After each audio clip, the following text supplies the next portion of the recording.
Welcome to my channel. AP ECET 2025కి సంబంధించి online application ఎవరైతే ఫిల్ చేసుకుంటున్నారో చాలామంది క్యాండిడేట్స్ అయితే అప్లికేషన్లో మిస్టేక్స్ అయితే చేస్తున్నారు. అండ్ ఈ వీడియో చేయడానికి ముఖ్య ఉద్దేశం ఏంటంటే డైరెక్ట్గా ఆన్లైన్లో ఫీజు పేమెంట్ ఏ విధంగా చేయాలి, ఆన్లైన్లో అప్లికేషన్ డీటెయిల్స్ ఏ విధంగా ఫిల్ చేయాలి, ఒక డెమో ఒక లైవ్ వీడియోలో మీకు చేయాలనే ఉద్దేశంతో ఈ వీడియో అయితే చేస్తున్నాను. ఈ వీడియో మీ ప్రాసెస్ ఫాలో అయితే చాలు, ఈజీగా మీరు అప్లై చేసుకోవచ్చు. సో టెన్షన్ లేకుండా వీడియో చివరి వరకు అయితే వాచ్ చేయండి. సో మీకు క్లియర్గా ఒక ఐడియా అయితే వస్తుంది. ఎవ్రీ స్టెప్ అనేది మీకు క్లియర్గా అయితే ఎక్స్ప్లెయిన్ చేస్తాను. వీడియోలోకి వెళ్ళే ముందు ఛానల్ ఎవరైతే ఫస్ట్ టైం ఇచ్చేస్తారో సబ్స్క్రైబ్ అయితే చేయడం అయితే మర్చిపోద్దు. ఈసెట్ రిలేటెడ్ అప్డేట్స్ అన్నీ కూడా మన ఛానల్లో రెగ్యులర్గా అయితే వస్తుంటాయి. ఒకవేళ మీరు ఏపీ ఈసెట్ 2025 మీరు అప్లై చేయలేకపోతే మా నంబర్ నుంచి కూడా మీరు సంప్రదించవచ్చు. ఇక్కడ మీరు ఈ వాట్సాప్ నెంబర్కి మెసేజ్ చేస్తే ఎంత ఫీజు అనేది తక్కువ ఛార్జెస్ అయితే ఉంటుంది. మీకు ఎలాంటి మిస్టేక్ లేకుండా నేనే దగ్గరుండి మీకు అప్లై అయితే చేస్తాను. ఇంట్రెస్ట్ ఉంటే ఈ నెంబర్కి మీరు కాంటాక్ట్ అవ్వచ్చు. లాస్ట్ టైం కానీ బిఫోర్ లాస్ట్ టైం చాలామంది మీ సీనియర్స్ కూడా అప్లై చేశాము. సో వర్రీ పడదు. అయితే ఆన్లైన్లో ఎవరైతే ఫీజు పేమెంట్ చేస్తారో ముఖ్యంగా గుర్తుపెట్టుకోండి, ఫీజు పేమెంట్లో స్టెప్ 1 అండ్ స్టెప్ 3 ఈ మెయిన్. స్టెప్ 1లో ఫీజు పేమెంట్ చేస్తారు, స్టెప్ 3లో మీరు అప్లికేషన్ ఫిల్ చేస్తారు. ఇప్పుడు డైరెక్ట్గా నేను స్టెప్ 1 ఓపెన్ చేస్తున్నాను. ఇక్కడ చూసుకోవచ్చు, ఇవన్నీ కూడా మీ బేసిక్ డీటెయిల్స్ అనమాట. ఇందులో ఏం చెప్తున్నారు, మీ diploma hall ticket number enter చేయమని చెప్తున్నారు. ఇది అందరికీ ఆల్రెడీ తెలిసిందే.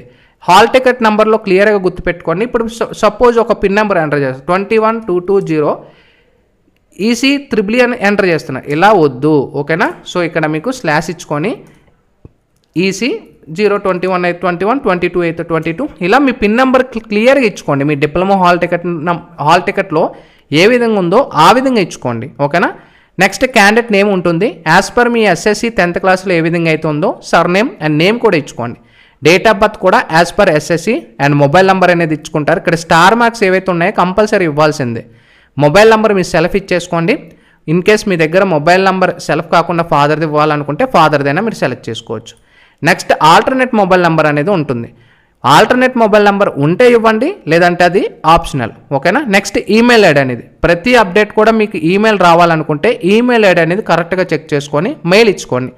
నెక్స్ట్ కేటగిరీ దగ్గర కరెక్ట్గా సెలెక్ట్ చేసుకోండి. మీ కేటగిరీ ప్రకారంగా ఫీజు అనేది ఉంటుంది. ఒకవేళ మీరు ఓసీ క్యాండిడేట్స్ వాళ్ళు అనుకోండి 600 రూపీస్ ఉంటుంది. ఒకవేళ మీరు బీసీ, బీసీఏ, బీసీబీ, బీసీడీ కానీ ఉన్నట్టయితే 550 ఉంటుంది. ఒకవేళ మీరు ఎస్సీ ఎస్టీ క్యాండిడేట్స్ వాళ్ళు అయితే 500 రూపీస్ అమౌంట్ అనేది ఉంటుంది. దీంతో పాటు మీ బ్యాంక్ ఛార్జెస్ అనేవి కూడా యాడ్ అవుతాయి అనమాట, గుర్తుపెట్టుకోండి. ఇవన్నీ కూడా ఇక్కడ సబ్ కాస్ట్ అనేది కూడా మీ క్యాస్ట్ ప్రకారంగా సబ్ కాస్ట్ అనేది ఒకటి ఉంటుంది.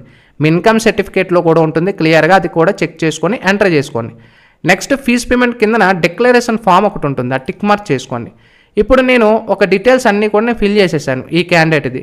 సో నేను ఏ కార్డ్ నుంచి పేమెంట్ చేయాలనుకుంటున్నారో మీరు అది సెలెక్ట్ చేసుకోండి. నేను డెబిట్ కార్డ్ నుంచి ఇప్పుడు చేయాలనుకుంటున్నాను కాబట్టి డెబిట్ కార్డ్. ఇప్పుడు ఇక్కడ చూసుకోవచ్చు టిక్ మార్క్ అనేది సెలెక్ట్ చేసుకుంటున్నాను. ఇక్కడ చూసుకోవచ్చు గ్రీన్ కలర్లో ప్రొసీడ్ టు పే ఏదైతే ఉందో దీన్ని ట్యాప్ చేసుకోవాలి. ఇక్కడ మీ కన్ఫర్మ్ ఒక పాపప్ బాక్స్ అయితే రావడం అయితే జరుగుతుంది. సో ఇవన్నీ డీటెయిల్స్ ఒకసారి చెక్ చేసుకున్న తర్వాత కన్ఫర్మ్ చేసుకోండి, ఓకేనా. సో టెన్షన్ పడొద్దు. అప్లై చేసేటప్పుడు ప్రతిదీ కూడా మీరు టెన్షన్ లేకుండా క్లియర్గా వెయిట్ చేసి మరీ డీటెయిల్స్ క్రాస్ చెక్ చేసుకొని ఫీజు పేమెంట్ చేసుకోండి. ఇప్పుడు ఇక్కడ డెబిట్ కార్డ్ అయితే డెబిట్ కార్డ్, నెట్ బ్యాంకింగ్ నుంచి అయితే నెట్ బ్యాంకింగ్, మీ కార్డు డీటెయిల్స్ అయితే ఎంటర్ చేయమని చెప్తుంది. ఇప్పుడు నా దగ్గర ఉన్న కార్డ్ డీటెయిల్స్ అయితే నేను ఎంటర్ చేస్తాను. సేమ్ అదే విధంగా కూడా మీరు మీ కార్డ్ డీటెయిల్స్ అయితే అప్లై చేసుకోండి.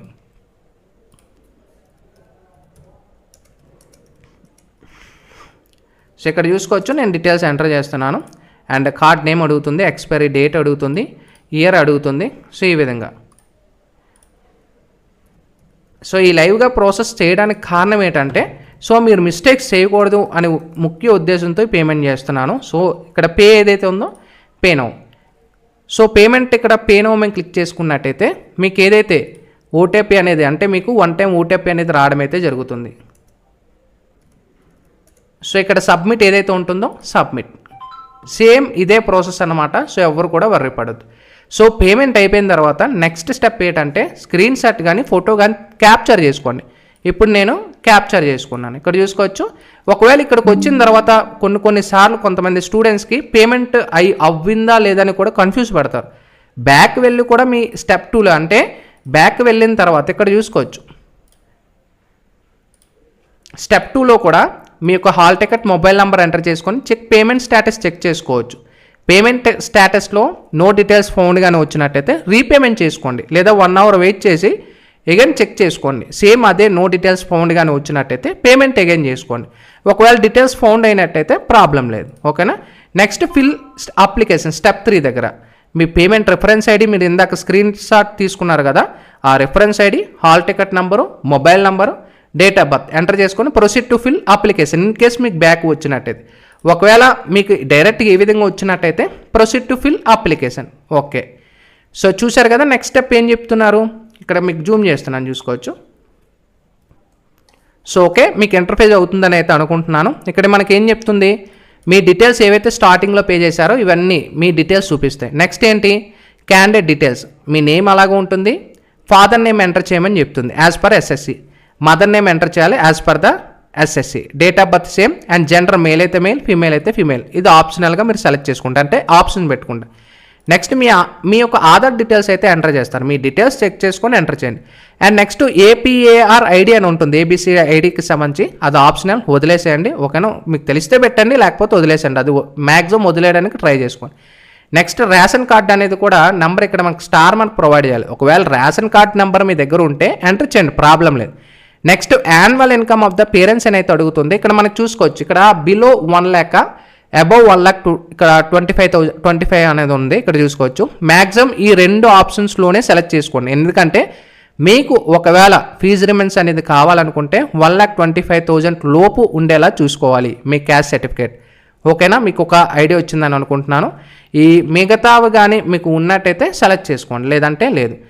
ఈ ఇన్కమ్ సర్టిఫికేట్ నెంబర్ ఇచ్చిన తర్వాత కొంతమందికి పాపప్ వస్తుంది, సెలెక్ట్ మీద కాదనేది సెలెక్ట్ చేసుకొని ఎస్ పెట్టుకోండి, రాకపోతే నో ప్రాబ్లం. కేటగిరీ చూపిస్తుంది, సబ్ క్యాస్ట్ చూపిస్తుంది. ఒకవేళ ఓసీ క్యాండిడేట్స్ వాళ్ళైతే ఈడబ్ల్యూఎస్ సర్టిఫికేట్ ఉందా లేదని అడుగుతుంది, ఉంటే అప్లోడ్ చేయండి, లేదంటే నో. నెక్స్ట్ స్పెషల్ కేటగిరీ, మీ దగ్గర ఏమైనా స్పెషల్ రిజర్వేషన్ కేటగిరీ ఉంటే టిక్ మార్క్ చేసుకుంటారు. ఇప్పుడు చూసుకోవచ్చు, నేను టిక్ మార్క్ సెలెక్ట్ చేస్తున్నాను, లేదంటే లేదు. నెక్స్ట్ ఫిజికల్ హ్యాండిక్యాప్డ్కి సంబంధించి ఎవరైనా స్టూడెంట్స్ కానీ ఉన్నట్టయితే ఇది ఉంటే మీరు టిక్ మార్క్ చేసుకుంటారు, లేకపోతే లేదు. Next minority and non minority అయితే అడుగుతుంది, మీరు ముస్లిం అయితే మైనార్టీ అని సెలెక్ట్ చేసుకోండి, లేదంటే నాన్ మైనార్టీ.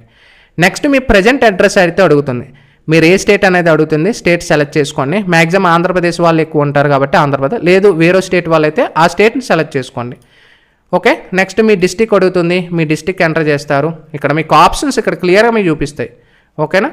నెక్స్ట్ మీ మండల్ అడుగుతుంది, మండల్ సెలెక్ట్ చేసుకుంటారు. నెక్స్ట్ మీ విలేజ్ సెలెక్ట్ చేసుకుంటారు, అంటే ఈ డిస్టిక్ సెలెక్ట్ చేసుకుంటే ఆటోమేటిక్గా అవే మీకు ఆప్షన్స్ వస్తాయి.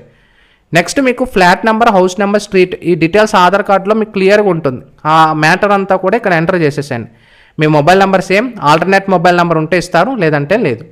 అండ్ నెక్స్ట్ టెలిఫోన్ నెంబర్ ఇది అనేది ల్యాండ్లైన్ అది ఆప్షనల్గా వదిలేసేయండి. నెక్స్ట్ ఈమెయిల్ అనే ఐడి అనేది కూడా ఇక్కడ ఆల్రెడీ సేవ్ ఉంటుంది. సేమ్ అదే పైది కూడా మీకు కిందన సేవ్ అవ్వాలంటే ఇక్కడ టిక్ మార్క్ చేస్తే same as it is save అయిపోతుంది. లేదు ఇవి కూడా పెర్మనెంట్ అడ్రస్ చేంజ్ చేయాలనుకుంటే చేంజ్ చేసుకోవచ్చు. ఓకేనా, అది మీ ఒపీనియన్.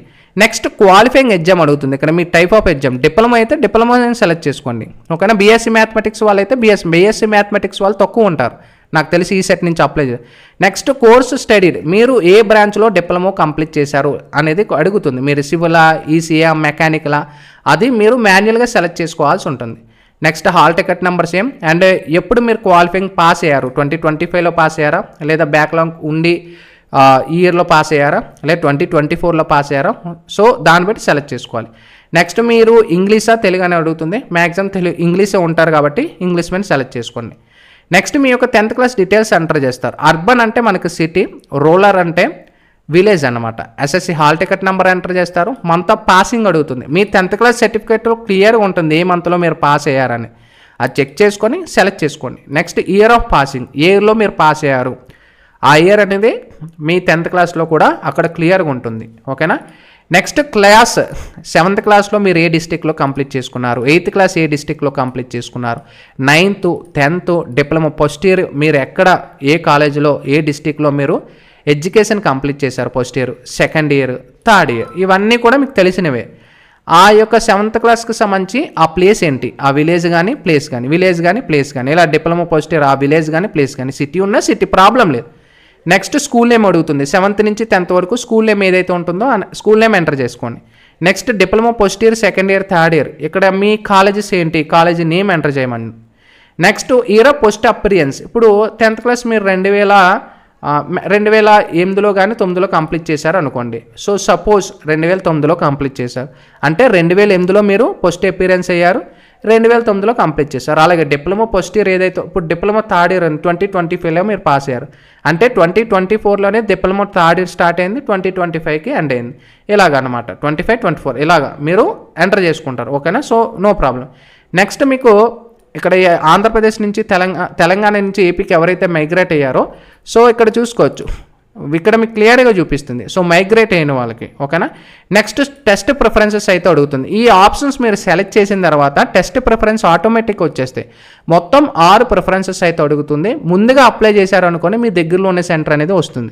ఒకవేళ మీరు లేట్గా ఈ సెట్ అనేది అప్లికేషన్ చేశారు అనుకోండి సో మీకు సెంటర్ అని ఫస్ట్ ప్రిఫరెన్స్ వచ్చే అవకాశం అయితే ఉండదు. అందుకే స్టార్టింగ్ అప్లై చేయండి. నేను ఎందుకని చెప్తున్నానంటే మీరు దగ్గరలో ఉన్న సెంటర్ అనేది వస్తుంది. ఎక్కువ లాంగ్ అయితే పెట్టుకోవద్దు, ఎందుకంటే ట్రావెలింగ్లో కానీ ఏదైనా కూడా మీకు సెంటర్లో కానీ చాలా ప్రాబ్లం ఉంటుంది. కాబట్టి మీ దగ్గరలో ఉన్న సెంటర్స్ అంటే మీ డిస్టిక్లో ఉన్న సెంటర్స్ అయితే పెట్టుకోవడానికి ట్రై చేసుకోండి. అంటే మీ డిస్టిక్ పెట్టుకుంటే మీ డిస్టిక్లో ఉన్న సెంటర్స్ వస్తాయి. Next second district, third district మీ దగ్గరలో పెట్టుకోండి.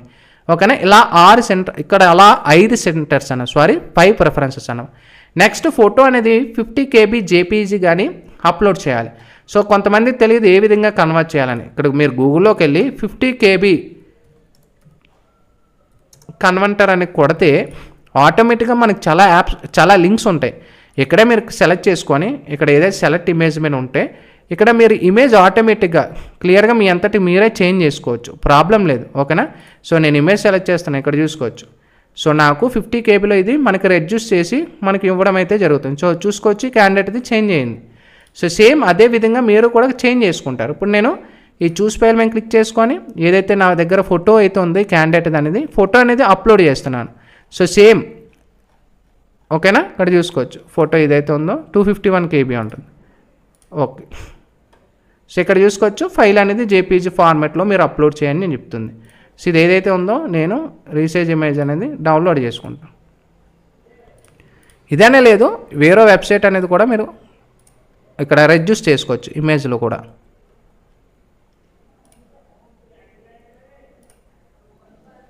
సో ఇక్కడ నాకు 12 KBలో. సో ఎక్కడైతే మీరు డౌన్లోడ్ చేసుకోవాలో మ్యాక్సిమం మీరు ల్యాప్టాప్లో ఈ డీటెయిల్స్ ఫిల్ చేయడానికైతే మీకు పర్ఫెక్ట్గా ఉంటుంది. సో మొబైల్ అయితే మీకు పర్ఫెక్ట్గా ఉండదు అన్నమాట స్క్రీన్ అనేది. So open.